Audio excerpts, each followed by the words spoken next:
Chegou a hora de adentrar o submundo do submundo, onde as coisas recebem seus pontapés iniciais e simplesmente acontecem.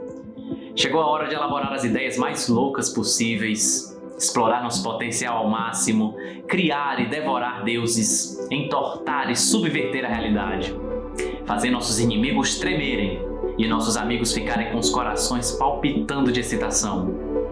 É hora de aprendermos, ensinarmos, sermos anarquistas, abraçarmos o caos, criar nosso próprio tempo. É hora de sermos magos.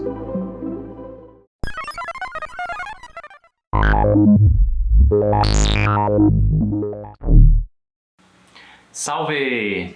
Eu sou o Tuxaua, eu sou cantor e tarólogo e estudo e pratico o ocultismo há quase 10 anos, ou há quase 10 vidas.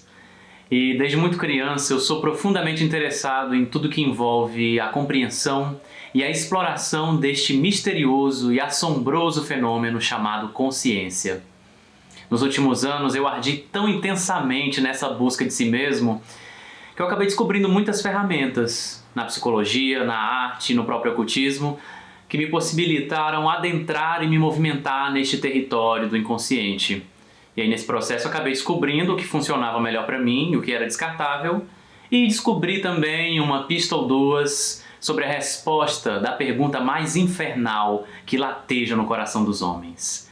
Quem sou eu? Por que nós somos tão fascinados por essa questão? Por que nós não podemos ser como os outros animais e simplesmente nos preocupar em sobreviver sem dar a mínima para a natureza da realidade? Porque nós, assim como as demais criaturas deste planeta, não estamos em paz com o fato de que nós vamos morrer e de que todas as coisas e pessoas que nós amamos também vão acabar mais cedo ou mais tarde. A diferença é que nós, diferente das demais criaturas, fomos os únicos que nos atrevemos a tentar solucionar esse mistério. Veja, se a razão do nosso sofrimento é o fim inerente e inevitável da nossa existência e das coisas que amamos, talvez descobrindo, entendendo a natureza da realidade, a gente consiga encontrar um sentido, ou pelo menos inventar um para nossa frágil e impermanente existência.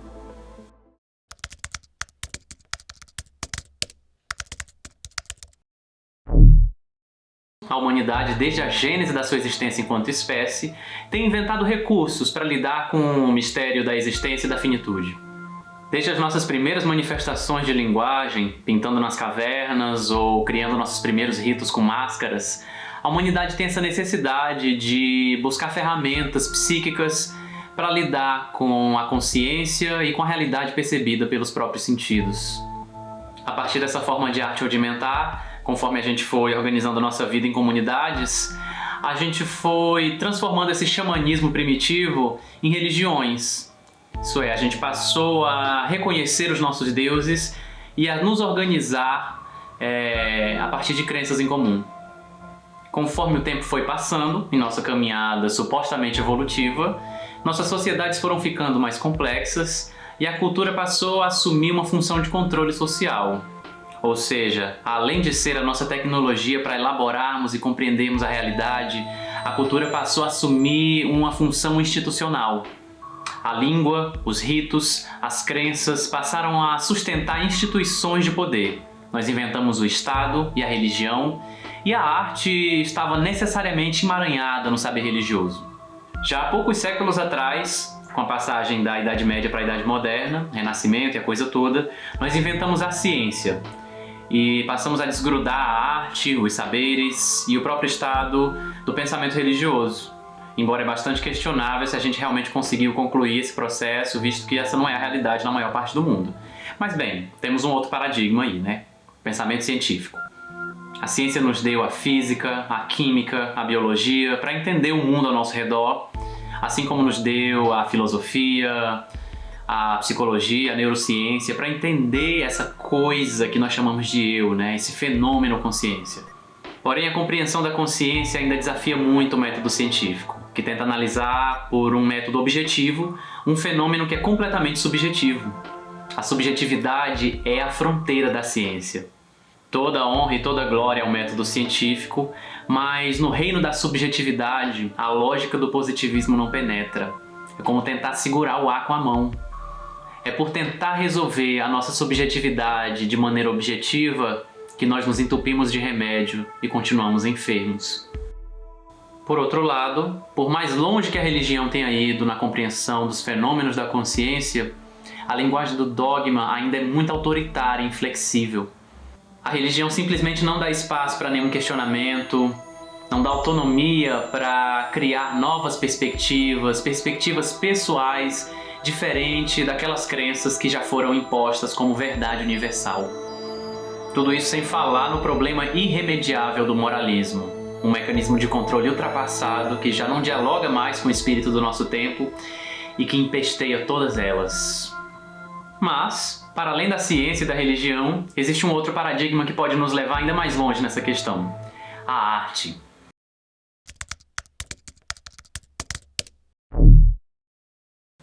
A arte está fora do duelo entre a ciência e a religião na busca por uma verdade universal. Na arte, podem existir duas ou infinitas verdades, porque a arte não opera em termos lógicos.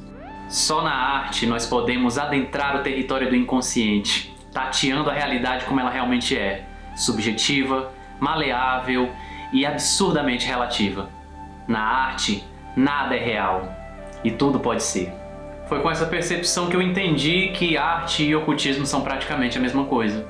Como diz o Alan Moore, famoso quadrinista, nesse documentário, a magia é uma ciência da linguagem e, nas suas definições mais antigas, é referida como simplesmente a arte.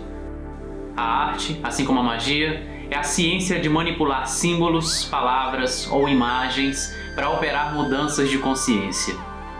Isso é praticamente a mesma coisa que a Marina Abramovic, mãe da performance, diz nesse documentário, onde ela veio para o Brasil para experienciar os nossos ritos, espiritismos, umbandas, candomblés, ayahuascas, enxergando esses ritos como experiências artísticas. Para Abramovic, tanto o ritual quanto a performance são um conjunto planejado de ações, símbolos e estímulos sensoriais que acontecem dentro de um tempo e de um espaço delimitado e que promovem estados de consciência extraordinários, tanto para o artista ou os condutores da cerimônia, quanto para o público que participa, e que provocam necessariamente transformações pessoais após a imersão nesses processos.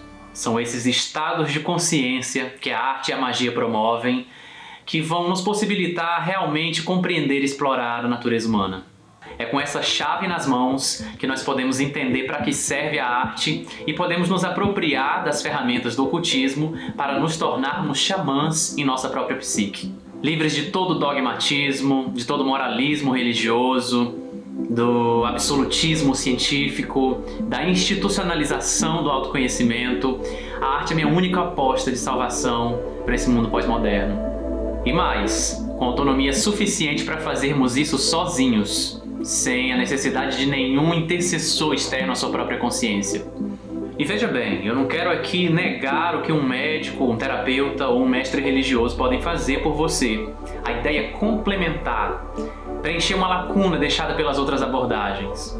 Meu objetivo com esse canal e com a minha própria criação artística é promover ferramentas de linguagem para que você possa elaborar, compreender e fazer intervenções na própria consciência.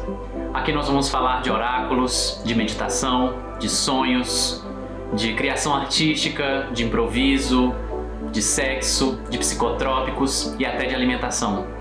No fim das contas, não importa muito se você acredita que os deuses e seus mundos são reais ou alegorias simbólicas para falar das experiências humanas. Nosso ponto aqui é saber usar as artes ocultas para navegar pela sua própria mente e através do seu próprio corpo. Nosso mundo anseia por um resgate do encantamento, no aqui e no agora, sem transcendentalismo hippie. Nós precisamos aprender a viver como artistas, inventando beleza sobre as coisas mais ordinárias e até sobre as coisas mais repugnantes da nossa existência. É através da arte que nós vamos aprender a resolver nossos problemas, a curar nossas emoções, a ganhar maestria sobre os nossos corpos e finalmente nos liberar de tanto sofrimento. Ou pelo menos, sofrer com mais elegância. Tu vem comigo?